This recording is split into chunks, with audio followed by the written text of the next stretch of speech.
ओम शांति। आज बाबा के 23 तारीख के महावाक्य हैं। बाबा ने कहा, मीठे बच्चे, देही अभिमानी बनो तो पुरानी जगत से नाता तोड़ने और नए जगत से नाता जोड़ने की खूबी सहज आ जाएगी। एक बाप से लव जुट जाएगा। प्रश्न है, किन बच्चों का बुद्धि योग पारलौकिक मात पिता से सदा जुटा हुआ रह सकता है? उत्तर है, जो जीते जी मरकर ईश्वरीय सर्विस पर तत्पर रहते हैं। गृहस्थ व्यवहार में रहते भी सभी का बुद्धि योग बाप से जुड़ाने की सेवा करते हैं। बाप से जो रोशनी मिली है वह दूसरों को देते हैं। स्वर्ग का मालिक बनाने के लिए पावन बनने की युक्ति बताते हैं। उनका बुद्धि योग स्वतः बाप से जुटा रहता है। गीत है, कौन है पिता कौन है माता? ओम शांति। गीत का अर्थ क्या है? कहते हैं, जगत के अर्थात लौकिक मात पिता को, मित्र संबंधियों आदि सबको छोड़ो और बुद्धि योग अपने सच्चे मात पिता जो सृष्टि के रचयिता हैं उनसे लगाओ। यह जो मात पिता मित्र संबंधी आदि हैं उनसे अब नाता तोड़ना है और एक से नाता जोड़ना है। उनको भी मात पिता कहा जाता है। तुम मात पिता हम बालक तेरे, वह सब एक को कहते हैं। वह लौकिक माँ बाप तो सबके अलग अलग हैं। ये सारे भारत अथवा सारी दुनिया का मात पिता है। तो पारलौकिक मात पिता का बनना और लौकिक मात पिता मित्र संबंधियों को छोड़ना, इसके लिए देही अभिमानी बनने का ज्ञान चाहिए। जब तक देही अभिमानी नहीं बनते हैं तब तक छूटना बड़ा मुश्किल है। इस पुराने जगत से नाता तोड़ना है और नए जगत से नाता जोड़ना है। यही खूबी है। हद के एक घर से नाता तोड़ हद के दूसरे घर से नाता जोड़ना तो बहुत सहज है। हर जन्म में तोड़ना और जोड़ना होता है। एक मात पिता मित्र संबंधियों को छोड़ा, दूसरा लिया। एक शरीर छोड़ा तो फिर मात पिता मित्र संबंधी गुरु आदि सब नए मिलते हैं। यहाँ तो है जीते जी मरने की बात। जीते जी पारलौकिक मात पिता की गोद में आना है। इस कलयुगी जगत के मात पिता आदि सबको भुलाना है। यह बाप तो है, फिर माता भी कैसे है? यह है गुह्य बात। बाप ये शरीर धारण कर इनसे फिर अपना बच्चा बनाते हैं, परंतु कई बच्चे यह बात घड़ी घड़ी भूल जाते हैं। अज्ञान काल में कभी माँ बाप को भूलते नहीं हैं। इस माँ बाप को भूल जाते हैं क्योंकि यह है नई बात। इस मात पिता से बुद्धि योग जोड़ना है, फिर सर्विस में तत्पर रहना है। जैसे बाप को सर्विस का फुरना रहता है, ऐसे बच्चों को भी रहना चाहिए। कहते हैं, भगवान को फुरना हुआ नई दुनिया रचें, तो यह कितना बड़ा फुरना है। बेहद के बाप को बेहद का फुरना रहता है। सबको पावन बनाना है। उस पावन दुनिया स्वर्ग के लिए राजयोग सिखाना है। कितने को सिखलाना है? सबका बुद्धि योग बाप के साथ जोड़ना है। यही धंधा हम बच्चों का है। बाप कहते हैं, गृहस्थ व्यवहार में रहते तुम बच्चे सर्विस करके दिखाओ। सन्यासियों को फुरना रहता है, हम कोई को कागविष्टा समान सुख से छुड़ावे, पवित्र बनावे। उन पर भी रिस्पॉन्सिबिलिटी रहती है। किसको वैराग्य दिलाए, पवित्र बनाए। वह समझते हैं घर बार छोड़ना है, यह नहीं समझते कि पतित दुनिया को छोड़ना है। यह तो जब बाप आकर पावन दुनिया का साक्षात्कार कराते हैं तब हम पतित दुनिया से नाता तोड़ते हैं। फिर भी वह अपने को जवाबदार समझ घर बार छोड़ कितने को वैराग्य दिलाकर पवित्र बनाते हैं। महिमा तो उन्हों की भी गाई जाती है। यह सन्यास धर्म नहीं होता तो भारत और ही काम चिता पर जलकर भस्म हो जाता।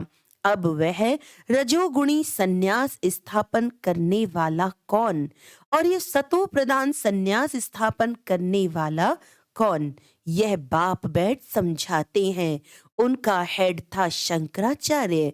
उनके भी कितने फॉलोअर्स होंगे, लाखों करोड़ों की अंदाज में होंगे।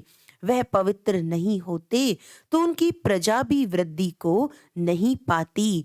तो ये सन्यासियों ने भी अच्छा ही काम किया है।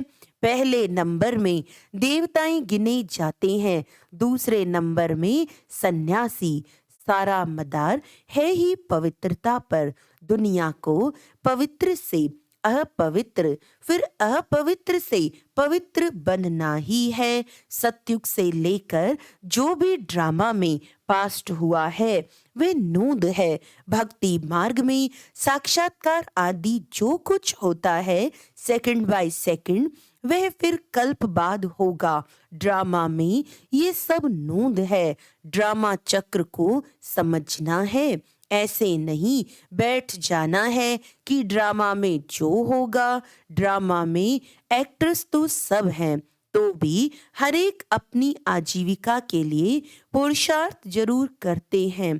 पुरुषार्थ बिगर रह ना सके। भल कई मनुष्य समझते भी हैं ये नाटक है। हम परम धाम से आए हैं पाठ बजाने, परंतु विस्तार से समझा नहीं सकते हैं। पहले किस धर्म वाले आते हैं, सृष्टि कैसे रची जाती है जानते नहीं। सृष्टि नई रची जाती है या पुरानी सृष्टि को बाप आकर नया बनाते हैं, ये मालूम न होने के कारण उन्होंने प्रलय दिखाकर फिर नई सृष्टि दिखा दी है।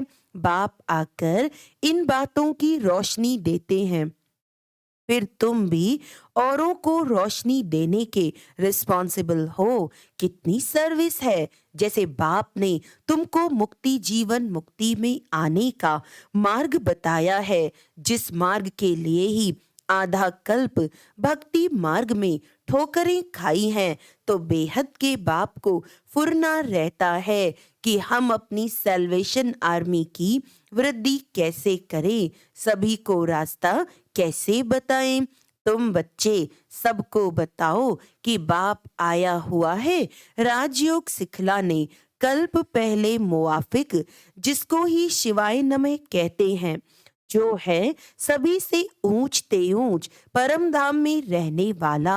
हम सभी आत्माएं भी वहां निवास करती हैं। आत्मा को हमेशा इमॉर्टल कहा जाता है। वह कब जलती मरती नहीं।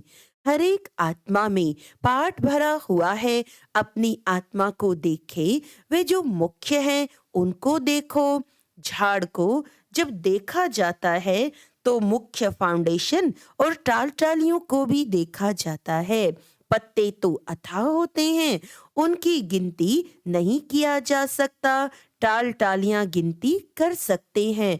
तो बरोबर इस झाड़ में फाउंडेशन हम देवी देवताओं का है। अभी फाउंडेशन ही सड़ गया है।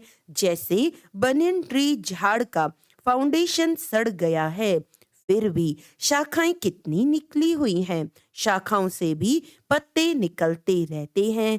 तो यह भी बेहद का कितना बड़ा झाड़ है। तुम बच्चे भी नंबरवार पुरुषार्थ अनुसार जानते हो। ऐसे नहीं कि सारा दिन किसी की बुद्धि में ये चिंतन चलता है। सभी पॉइंट्स एक ही समय बुद्धि में फिरना मुश्किल है। फिर भी जो विचार सागर मंथन करने वाले हैं उनकी बुद्धि में तो टपकता ही होगा। झाड़ बुद्धि में है तो बीज रूप बाप भी याद रहता है। हम भी वहां के रहने वाले हैं। फिर इस झाड़ में हम ही ऑलराउंड आते हैं। आदि से अंत तक जब तुम पतित जड़जड़ीभूत अवस्था में आते हो तो सारा झाड़ आ जाता है। पहले पहले जो थे वह भी अब पुराने हैं। पिछाड़ी वाली टाल टालियां भी पुरानी है। जो सर्विसेबल हैं उन्हों को ओना रहता है। हम बाबा के मददगार हैं मनुष्यों को फिर से देवता बनाने के लिए। ये समझाना पड़ता है। तुम सो देवता थे सो क्षत्रिय बने। 84 जन्मों की जन्म पत्री तुम ही बता सकते हो। तो यह बातें जब बुद्धि में टपकती रहेंगी तब किसको समझा सकेंगे। चिंतन चलना चाहिए। हम बच्चे बाबा के साथ मददगार हैं तो बुद्धि में आना चाहिए कि हम किसको ड्रामा का राज कैसे समझाएं, उन्हों का योग बाप के साथ कैसे जुटाएं, मनुष्य से देवता बनाने का पुरुषार्थ कराएं, अर्थात बाप से बेहद का वर्षा लेने का मार्ग बताएं। जिनको बाप द्वारा मार्ग मिला होगा वही बताएंगे। बाप ही आकर राजयोग सिखलाते हैं अथवा मुक्ति जीवन मुक्ति के गेट्स खोलते हैं। ऐसे सारा दिन विचार सागर मंथन करना चाहिए और स्वभाव भी बहुत मीठा धारण करना है। किसके भाव स्वभाव में जलना व मरना नहीं है, सहन करना है, अपनी सर्विस करनी है। जितना हो सके सर्विस में टाइम देना चाहिए। अपने से पूछना है, हम बाबा बाबा कहते हैं, बाबा को तो बेहद सर्विस का ओना रहता है। मैं बाबा का बच्चा क्या कर रहा हूँ, मुझे कितनी सर्विस करनी चाहिए। टाइम तो बहुत मिलता है, तरस पड़ना चाहिए। बेचारे सभी बाप से बिछड़े हुए हैं, धक्का खाते रहते हैं, पाप करते रहते हैं, बाप से बेमुख कर सबको मुझाते रहते हैं। तुम ब्राह्मणों का काम ही है सबको ज्ञान सुनाए, सम्मुख लाना। तुम ब्राह्मण हो, गीता के भगवान के सच्चे सच्चे बच्चे। तुमको अथॉरिटी मिली हुई है। तुम्हारी बुद्धि में गीता का ही ज्ञान है। जो समझा नहीं सकते उनको हम ब्राह्मण नहीं कह सकते। हाफ कास्ट वे क्वार्टर कास्ट कहेंगे। नाम ब्राह्मण है, धंधा शूद्र पने का करते हैं, बुद्धि शूद्र पने की है। अजमेर में पुष्करनी ब्राह्मण रहते हैं तो वे गीता शास्त्र आदि सुनाने वाले होते हैं। उन्हों का धंधा ही यह है, धामा खाना उनका काम नहीं है। उनका सिर्फ काम है शास्त्र सुनाए, दक्षिणा लेना। अब तुम तो हो सच्चे सच्चे ब्राह्मण, बेहद बाप के बच्चे। प्रजापिता ब्रह्मा बेहद प्रजा का बाप है ना, और शिव बाबा है सभी आत्माओं का बाप। उनका निवास स्थान है परम धाम में। वही पतितों को पावन बनाने वाला है। इसीलिए सारी दुनिया उनको याद करती है। ओ गॉड कहते हैं तो निराकार ही बुद्धि में आता है। परंतु गुरुओं की जंजीरों में फंसे हुए हैं। जिन देवताओं की पूजा करते हैं उनके ऑक्यूपेशन का पता नहीं है। वह भी जैसे गुड्डे गुड़ियां समझ पूजा करते हैं, ऑक्यूपेशन जानते नहीं। इसीलिए गुड़ियों की पूजा कहा जाता है। तो कितना फर्क रहता है। ढेर के ढेर मूंझे हुए हैं। देवताओं की सूरत और सीरत, मनुष्य की सूरत और सीरत में दिन रात का फर्क है। मनुष्य गाते हैं, आप सर्वगुण संपन्न, हम नीच पापी हैं। अगर ऐसा कहते हैं तो भला उनको ऐसा बनाने वाला कौन था। अभी तो बरोबर नरक है, फिर स्वर्ग का मालिक क्या हम बन सकते हैं। यह ख्याल कभी मनुष्यों को उठता नहीं है।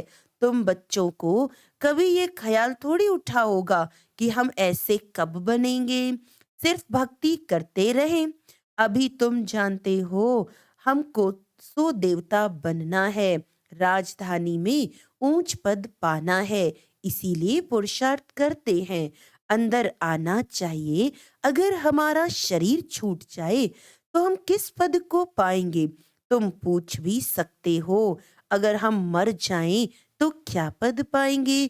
तो बाबा झट बता देंगे, तुम पाई पैसे का पद पाएंगे, वह 8 आने का, 12 आने का, वे कौड़ी का पद पाएंगे। प्रजा को कौड़ी पद कहेंगे।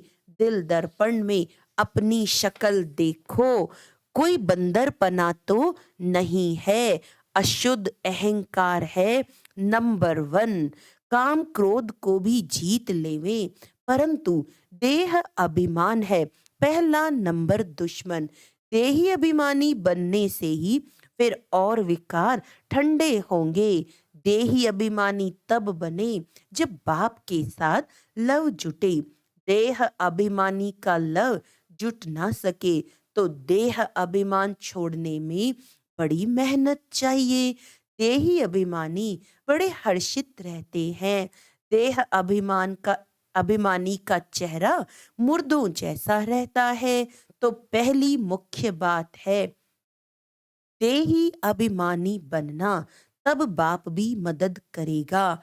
निर्विकारी तो बहुत रहते हैं, परंतु मैं आत्मा हूँ बाप की याद रहे, ये घड़ी घड़ी भूल जाता है।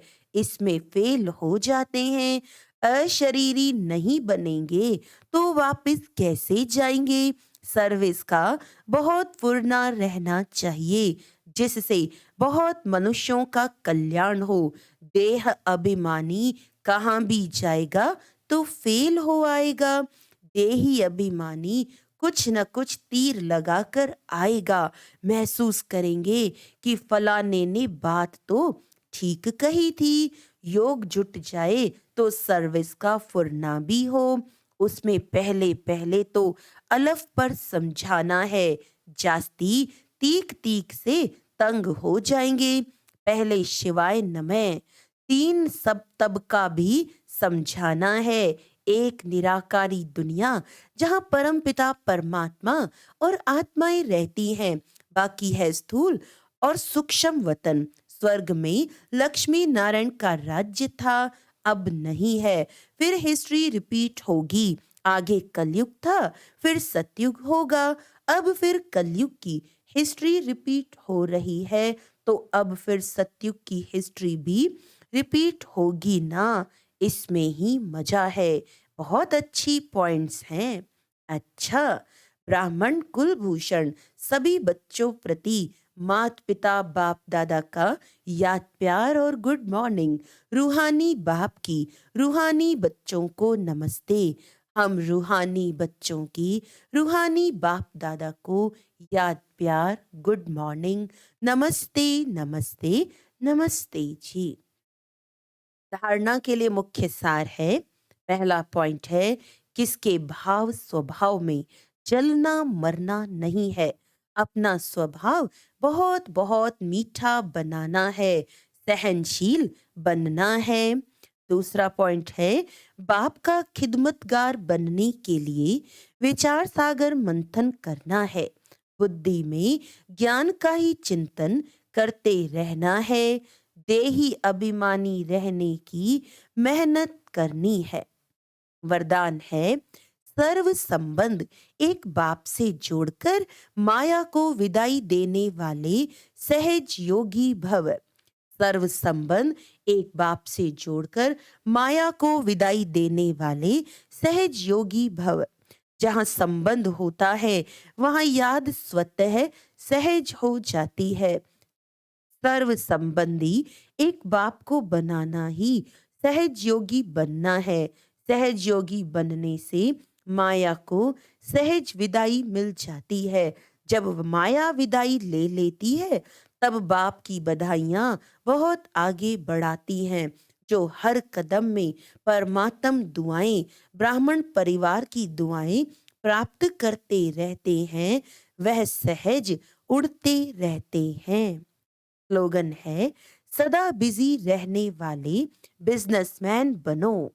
सदा बिजी रहने वाले बिजनेसमैन बनो तो कदम कदम में पद्मों की कमाई है। अच्छा, ओम शांति।